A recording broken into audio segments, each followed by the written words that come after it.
Yeah, so back again. I know I was delayed by a bit, but I've just had this computer completely reworked and done up, and everything is running really, really smoothly. Actually, I need to really update myself when it comes to tech, but that's besides the point. What I want to talk about right now, and I apologise if I don't sound too great. Unfortunately, we got some very sad news the other day. We got news on the passing of legendary manager Bobby the Brain Heenan, and it was very, very, very sad to hear that. I have friends that go to conventions up in America and they've seen him, and they were saying, yeah, given his medical history, he looks, it's but that he still wants to be out there and see the fans and interact with the fans says a lot about the person. When he could just be at home convalescing, resting, healing up. But he's just out there and he wants to interact with the fans and shake fans' hands and say hi and take pictures, which is really, really cool. And I think what I'm going to do is I'm just going to reflect back on the memories I have as a fan watching wrestling from, how old was I, 5 years old? Being a nutty wrestling fan and all of that. Just reflecting back on some of the things, especially some of my memories when it comes to Bobby the Brain Heenan. And I always I always think back to when I was 6, 7 years old, and the wrestling show that was on the Saturdays where Bobby the Brain Heenan would host it. And I'll never forget that he would always call the viewers, us fans, humanoids.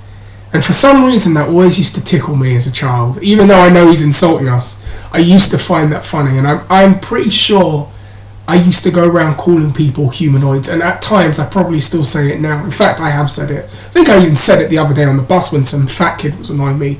But that's besides the point. It was just that I always remembered that Bobby the Brain Heenan would call people humanoids.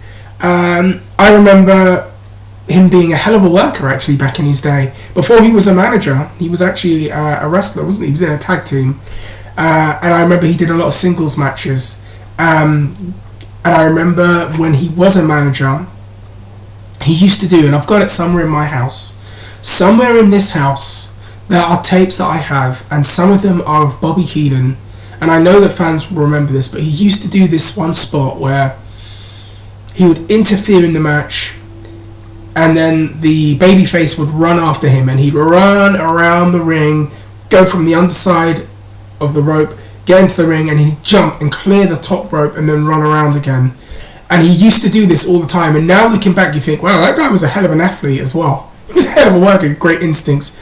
I just loved his interactions with the people that he managed, like Mr. Perfect.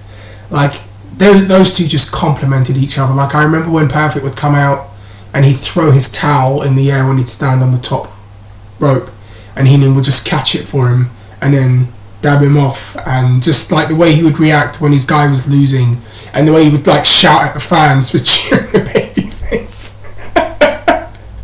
Just stuff like that I remember, and it's like a lost art now in wrestling because we don't see it as much, these managers that know how to do these things. He had the greatest instincts. I remember when like people would be cheering for the baby, he'd be like, they're like telling the fans off and they chant Weasel at him, and he'd get really aggravated. There was one great promo that he done with Gene Oakland, and he's so paranoid. He thinks Oakland called him a weasel, so he starts having a go at him. And he goes, I know someone in here said that.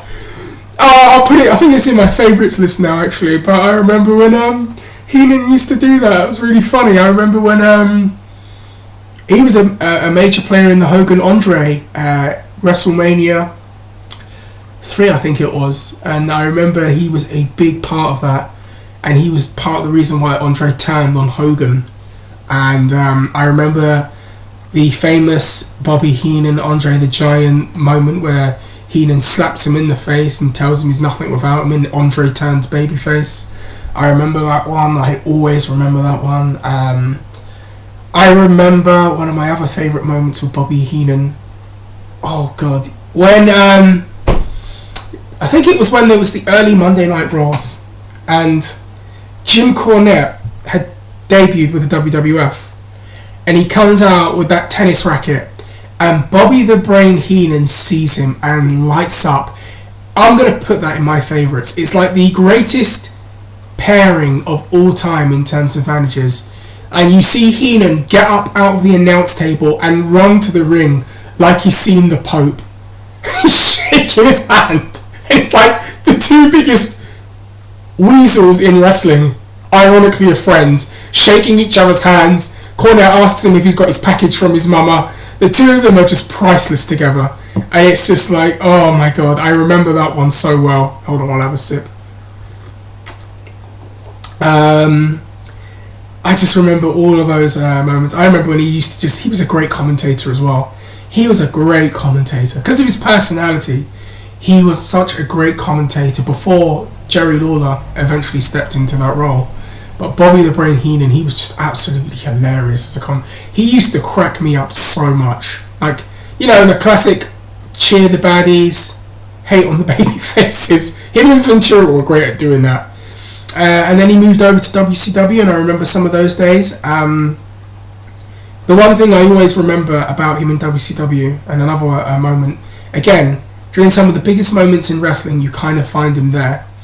But if anyone remembers Bash at the Beach, 1996, when you've got Scott Hall and Kevin Nash, the outsiders, coming to invade the WCW under the guise that Vince McMahon has sent them there, and there's a third guy, and Bobby Heenan is commentating in that match, and he's hilarious in that, because if you remember in the commentating, he tries to suggest he tries to throw Dusty Rhodes under the bus when he goes, he could be in the rafters, he could be backstage, or Tony, he could be right beside us, and he like fucking suggests it's Dusty Rhodes. It's just like, oh, I love that. And then even at the end when it's revealed to be Hogan, I just love the sense of continuity from Bobby the Brain Heenan when Hogan turns on WCW and he goes, "See that, Tony? What have I been saying for all these years? What have I been saying about this man for all these years? I told you I was right. What have I been saying for all these years?"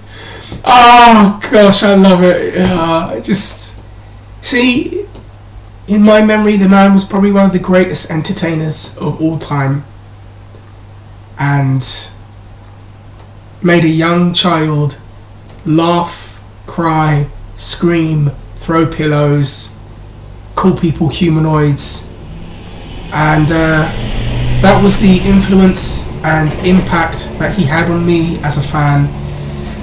And just very saddened to hear about his passing, and I pray for his family and his friends and people close to him that were affected by that.